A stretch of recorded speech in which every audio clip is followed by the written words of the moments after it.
Welcome to the Indian Council of Medical Research Online Prescribing Skills Course 2020 for Indian medical graduates. I am Dr. S. Manikandan and I am going to talk about common gastrointestinal disorders. After viewing this video, please answer 5 multiple choice questions on this video. You can find these multiple choice questions in the assignment section. At the end of this module, the learner shall be able to prescribe rationally for a patient with abdominal pain due to acid peptic disease. Select the appropriate regime for eradication of Helicobacter pylori in a patient with peptic ulcer. Justify selection of antiemetics for a patient suffering from nausea and vomiting. Plan fluid management for a patient with diarrhea and justify use of antimicrobials and antidiarrheals for a specified patient of diarrhea on rational basis. Now, let us have an insight into why this topic is important. Gastrointestinal disorders are one of the most common ailments encountered in practice.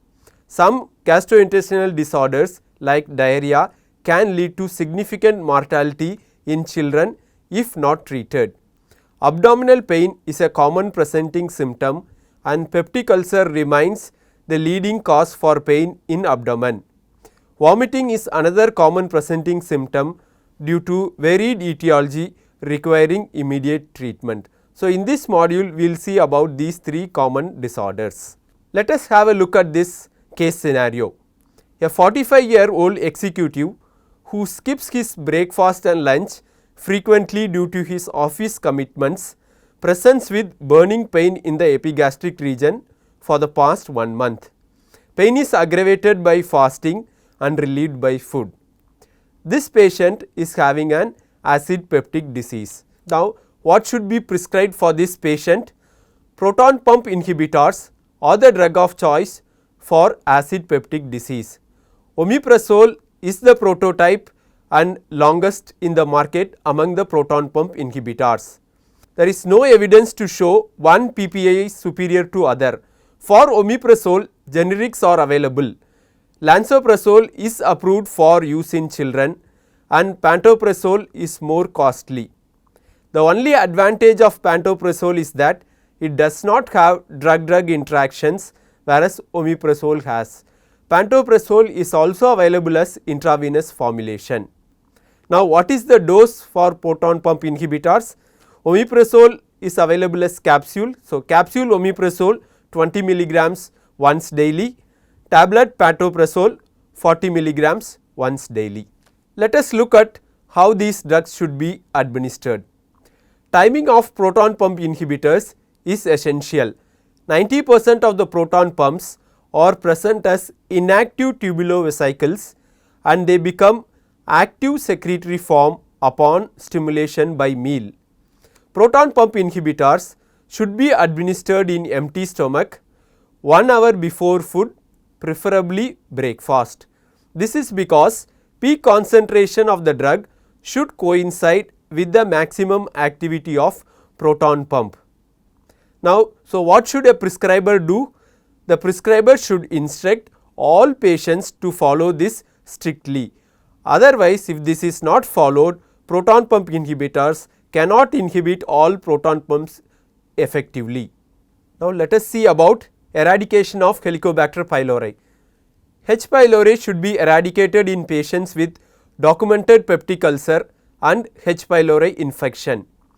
Refer the patient to a higher center if there are alarm symptoms or red flag symptoms like anemia, weight loss, lump in abdomen, gastrointestinal bleed and recent onset symptoms on elderly. If there is relapse in symptoms, we have to refer the patient to higher center.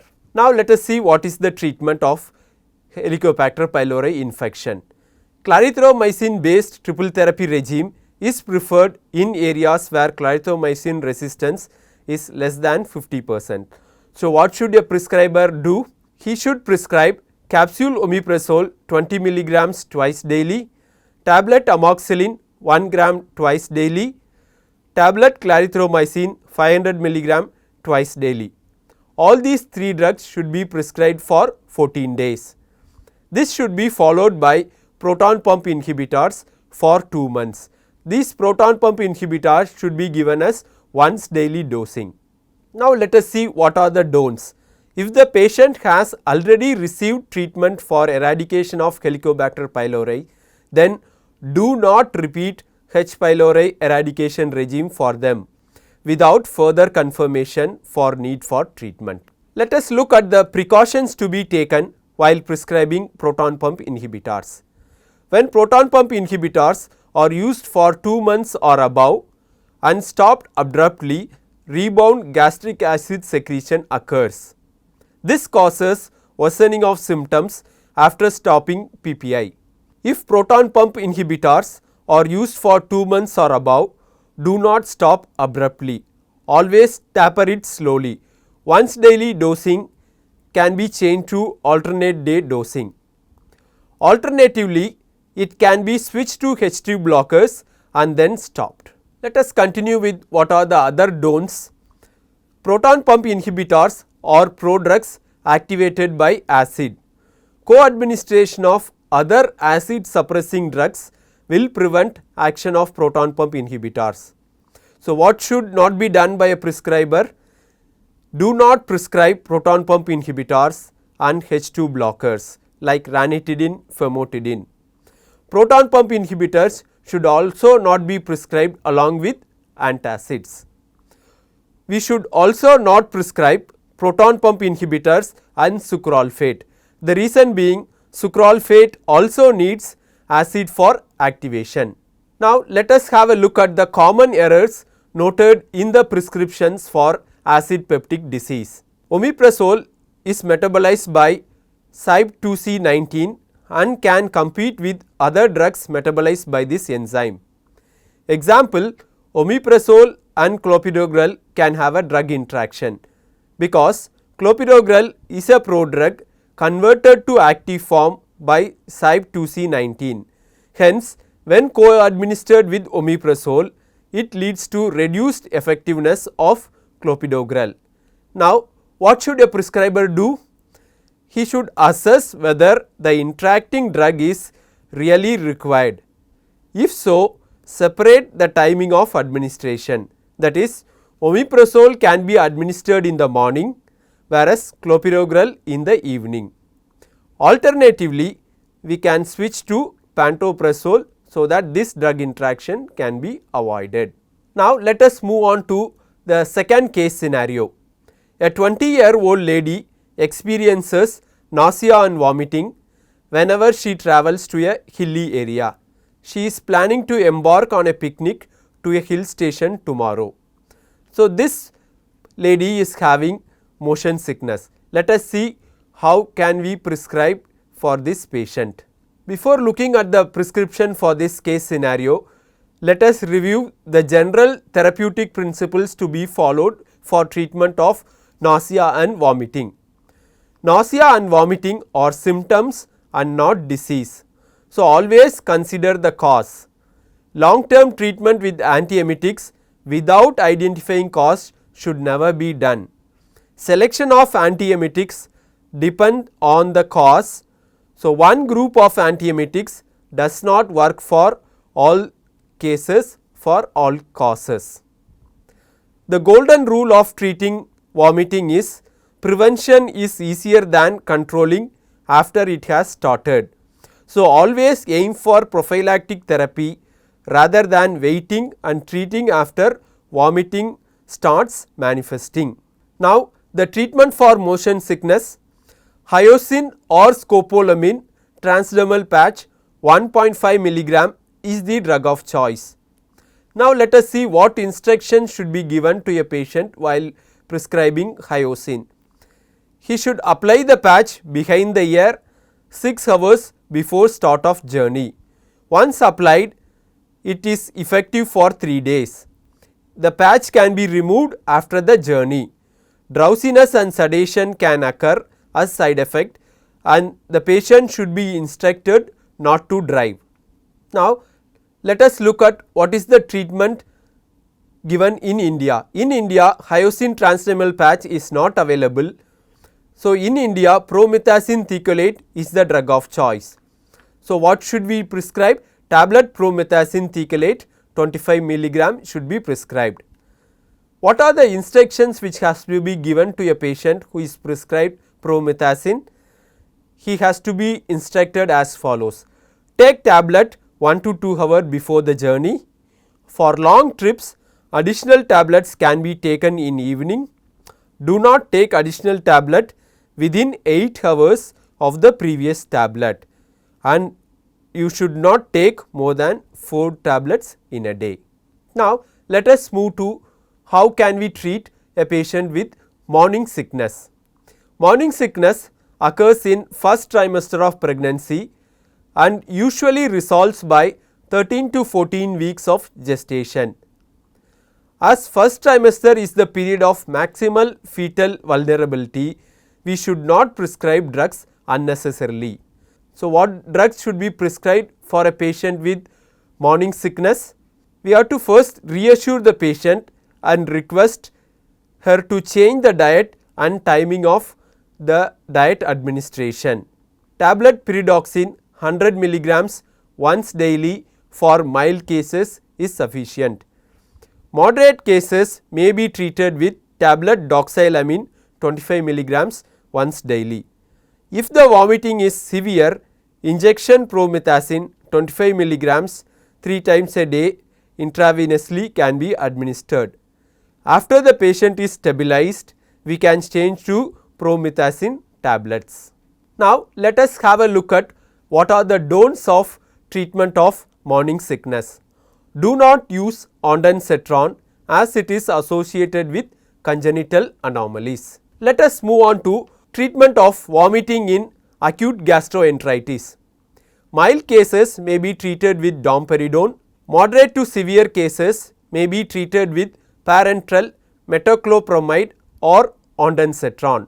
Now, what should a prescriber do? Tablet domperidone 10 milligrams once daily. The maximum dose to which it can be prescribed is 10 milligrams 3 times a day. Injection metoclopramide 10 milligrams can be administered intramuscularly or intravenously. Injection ondansetron 4 milligrams can also be administered intramuscularly or intravenously. Now, let us see what are the precautions to be taken while administering. Intravenous injection of metoclopramide may cause extrapyramidal symptoms, and we should be cautious when we are using in extremes of age. Let us move on to the third case scenario. A 30-year-old man presents with passing of watery stool for the past 2 days. He is alert and thirsty. Blood pressure is 110 by 80 millimeters of mercury. Clinical examination reveals mild to moderate dehydration. Let us have a look at how are we going to treat this patient. The first step of treatment of diarrhea is assessment of dehydration. If the patient has 2 of the following signs, he can be classified as having severe dehydration. The signs are lethargy, unconsciousness, sunken eyes, unable to drink or drinks poorly, skin pinch goes back very slowly, that is greater than 2 seconds. Now, let us see when would we classify a patient to have some dehydration. If the patient has 2 of the following signs: restlessness, irritability, sunken eyes, or drinks eagerly or feels thirsty.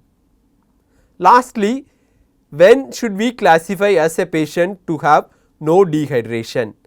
If the patient is well alert, mouth and tongue are moist and he feels not thirsty, skin pinch goes back quickly. Once we have assessed the dehydration status of a patient, for patients with no dehydration and some dehydration, prescribe oral rehydration solution.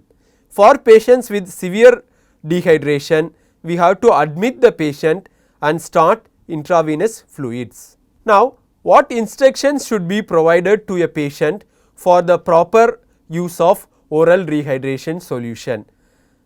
The first instruction is dissolve all the contents of ORS sachet in 1 liter of drinking water. Administer ORS by mouth slowly at least after every bout of diarrhea. There is no upper limit and the patient can be provided as much as possible. If patient complains of vomiting, withhold ORS for some time and start after a brief period giving small quantities frequently. Reconstituted ORS can be stored for 24 hours, after which it has to be discarded and freshly prepared. There is no need to stop breastfeeding for infants. Now let us look at what else to be prescribed for a patient with diarrhea. Zinc sulfate or acetate or gluconate is available as tablet or syrup. 20 mg of elemental zinc for 14 days should be administered to all children with diarrhea. Antibiotics are to be administered only if there is blood and mucus in the stool.